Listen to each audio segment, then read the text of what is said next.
آپ کی کوٹ والی مثال اسے سائنسی لحاظ سے بالکل درست ثابت کرتی ہے۔ اچھا، وہ کیسے؟ انسان کی یہ بڑی عجیب لیکن ارتقائی لحاظ سے بہت فطری عادت ہے کہ وہ ناقابل فہم چیزوں کو فوری طور پر دو خانوں میں سے کسی ایک میں ڈال دیتا ہے، یا تو بہت مقدس یا پھر بہت خطرناک۔ اور وہ جو درمیانی راستہ ہے جہاں انسان رکے، سوچے اور کہے کہ مجھے نہیں معلوم یہ کیا ہے۔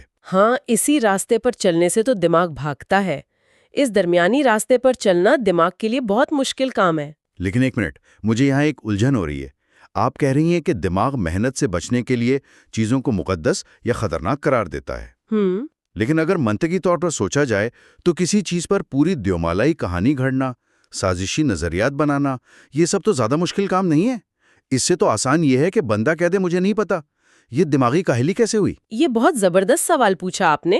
بظاہر ایسا ہی لگتا ہے، لیکن اگر ہم اسے کوگنیٹو لوڈ یعنی دماغی بوجھ کے نظریے سے دیکھیں نا، تو کہانی بالکل الٹ ہے۔ اچھا، مطلب دماغ جان بوجھ کر ایسا کرتا ہے؟ بالکل۔ انسانی دماغ غیر یقینی صورتحال سے، یعنی یہ جو مجھے نہیں معلوم والی کیفیت ہے نا، اس سے شدید نفرت کرتا ہے۔ ارتقائی عمل میں ہمارے جن آباء و اجداد نے جنگل میں پتوں کے ہلنے کی آواز سن کر سوچا کہ شاید ہوا ہے، تحقیق کرنی چاہیے، وہ تو جانوروں کا شکار ہو گئے ہوں گے۔ بالکل، اور جس نے فوراً فرض کر لیا کہ خطرہ ہے اور بھاگ گیا، اس کی جان بچ گئی۔ تو ہمارا دماغ اب ہم برداشت ہی نہیں کر سکتا۔ نئی چیز کو دیکھ کر نہیں معلوم کی کیفیت میں رہنے کا مطلب ہے دماغ کو چوکنا رہنا پڑے گا۔ یعنی مسلسل معلومات اکٹھی کرنی پڑیں گی، سوچنا پڑے گا۔ ہاں، اور یہ دماغ کے لیے توانائی کا بہت بڑا ضیاع ہے۔ تو اس کا مطلب ہے کہ دماغ اس چوکنا رہنے کی تکلیف سے بچنے کے لیے بس ایک حتمی فیصلہ کر لیتا ہے، چاہے وہ کتنا ہی غیر منطقی کیوں نہ ہو۔ بالکل ایسا ہی ہے۔ جب ہم کسی چیز پر مقدس یا خطرناک کا لیبل لگا دیتے ہیں نا، تو معاملہ وہیں ختم۔ اگر دیوتا ہے تو جھک جاؤ، شیطان ہے تو بھاگ جاؤ۔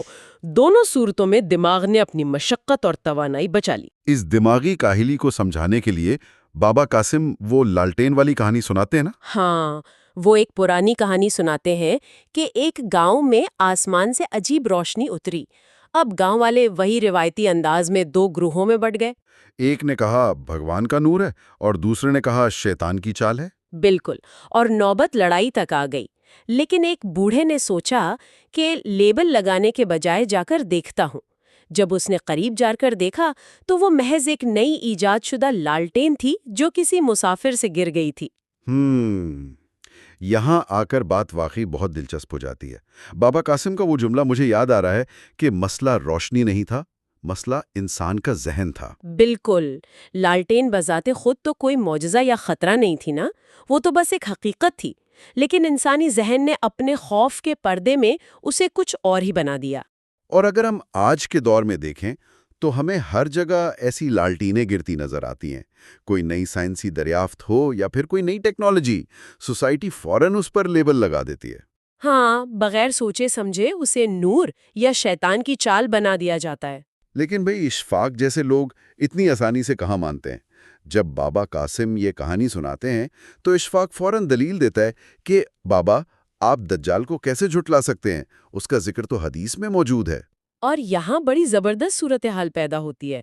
بابا قاسم اس کے عقیدے کو چیلنج نہیں کرتے، وہ تائید کرتے ہیں، لیکن ساتھ ہی ایک بہت تلخ حقیقت کی طرف اشارہ کرتے ہیں۔ ہاں، وہ کہتے ہیں کہ ہم ہر نئی چیز کو دجال سے جوڑ کر اصل دجال کی تیاری بھول جاتے ہیں جو ہمارے اندر بیٹھا ہے۔ بالکل، اور وہ اندر کا دجال کیا ہے؟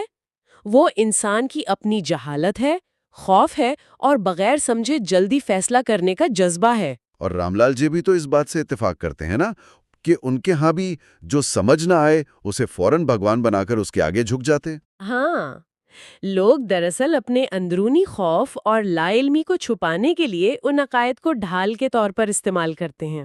تو کیا واقعی لوگ حقیقت میں اپنی اس خامی کو، اس جہالت کو اتنی آسانی سے تسلیم کر لیتے ہیں جتنا کہانی میں دکھایا گیا ہے؟ اگر ہم اسے بڑی تصویر سے جوڑیں نا، تو یہ مقام کہانی میں کسی مخصوص مذہب کی طرفداری نہیں کر رہا۔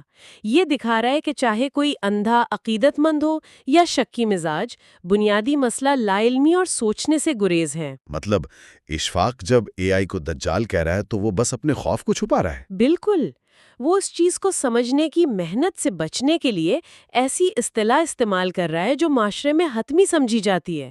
جب کوئی چیز خطرناک یا مقدس قرار دے دی جائے تو لا علمی پر سوال اٹھانے کا دروازہ بند ہو جاتا ہے۔ واہ، اور ہم لا علمی کا دفاع لڑ مر کر کرتے ہیں۔ لیکن اگر ہم یہ مان لیں کہ بھائی ہمارے اندر یہ خوف اور جلد بازی کی بیماری ہے، تو اس کا علاج کیا ہے؟ تیسرا راستہ کیا ہے؟ بابا قاسم بڑا سیدھا سا حل بتاتے ہیں۔ نہ فوراً خدا بناؤ نہ شیطان، پہلے سمجھو، پرکھو، تحقیق کرو، اور اسے ثابت کرنے کے لیے وہ ایک مزاحیہ سا تجربہ بھی کرتے ہیں۔ ارے ہاں، وہ پاور بینک والا تجربہ، مجھے تو وہ پڑھ کے واقعی بہت ہنسی آئی تھی۔ بابا قاسم کاؤنٹر سے ایک عجیب سا ڈبہ نکالتے ہیں۔ ہاں، اور چونکہ وہ سب کے لیے نیا ہوتا ہے تو اشفاق فوراً کہتا ہے کہ یہ دجالی آلہ ہے، سلیم کہتا ہے نہیں، روحانی طاقت ہے، اور رام لال جی کہتے ہیں دیوتا کی مشین ہے۔ پھر بابا ہنس کر بتاتے ہیں کہ بھائی یہ تو پرانا پاور بینک ہے، یہ تو بالکل ویسا ہی ہے جیسے ہمارے بزرگ کسی نئے گیجٹ مطلب سمارٹ واچ وغیرہ کو دیکھ کر کہتے ہیں کہ اس میں جادو ہے۔ یہ واقعہ مزاحیہ ہے، لیکن یہ ہماری جذباتی کمزوریوں کا آئینہ ہے۔ ہم لیبل لگا کر اس محنت سے بچنا چاہتے ہیں جو تحقیق مانگتی ہے۔ تو اس سب کا آخر مطلب کیا ہے ہماری روزمرہ زندگی کے لیے؟ کیا ہم انجانے میں یہی پاور بینک والا تجربہ نہیں دہرا رہے؟ بالکل دہرا رہے ہیں۔ مسئلہ چیزوں میں نہیں ہے، ہماری جلدی میں ہے، جذباتی فیصلوں میں ہے۔ اور پھر وہ شام ڈھلنے کا منظر آتا ہے، محفل ختم ہوتی ہے اور بابا قاسم دکان کی دیوار پر نیا اصول لکھتے ہیں کہ جو سمجھ نہ آئے اسے سمجھنے کی کوشش کرو، فوراً بھگوان یا دجال نہ بناؤ۔ اور سب سے بڑی بات یہ ہے کہ وہ سارے کردار اپنی خامیوں کا، اپنی جلد بازی کا اعتراف کر لیتے ہیں۔ ہاں، اور حقیقت دونوں انتہاؤں کے درمیان مسکرا کر کہتی ہے کہ مجھے سمجھنے کی کوشش کرو، میں صرف ایک حقیقت ہوں۔ اور وہ آخری سنہری اصول کہ چائے ٹھنڈی ہو سکتی ہے مگر سوچ کبھی ٹھنڈی نہ ہونے دو۔ یہ پیغام آج کے دور کے لیے بہت اہم ہے، جہاں معلومات کا سیلاب ہے ہر طرف۔ ہمیں فوری لیبل لگانے سے گریز کرنا چاہیے۔ بالکل۔ اچھا، اس ساری گفتگو کے بعد میرے ذہن میں ایک سوال ابھر رہا ہے۔ اگر انسانی دماغ قدرتی طور پر اپنی بقا کے لیے فوری فیصلے کرنے کا، فائٹ اور فلائٹ کا عادی ہے، تو کیا اس پیچیدہ ٹیکنالوجی کے دور میں ہمیں اپنے ہی ارتقائی نظام سے بغاوت کرنی پڑے گی؟ کیا زبردست بات کی آپ نے! واقعی، کیا ہمیں اب اپنی ہی اس قدرتی جبلت کے خلاف جا کر اپنے ارتقائی نظام کو شعوری طور پر سست کرنا پڑے گا تاکہ ہم حقیقت کو واقعی سمجھ سکیں؟ یہ وہ سوال ہے جو اس جائزے کے ختم ہونے کے بعد بھی دیر تک سوچنے پر مجبور کرے گا۔ ہمیں اس اندھیرے میں رک کر بتی جلانے کی زحمت اٹھانی ہی پڑے گی۔ بالکل، ہمیں اس درمیانی راستے کی مشکل کو برداشت کرنا ہوگا۔ تو آج کے اس گہرے جائزے کو یہیں سمیٹتے ہیں۔ امید ہے اگلی بار جب کوئی نئی چیز سامنے آئے گی تو ہم فوراً کوئی لیبل لگانے کے بجائے رک کر تحقیق ضرور کریں گے۔ کیا پتہ وہ کوئی خطرناک بھوت نہ ہو بلکہ محض ایک پاور بینک ہو۔ سننے کا بہت شکریہ۔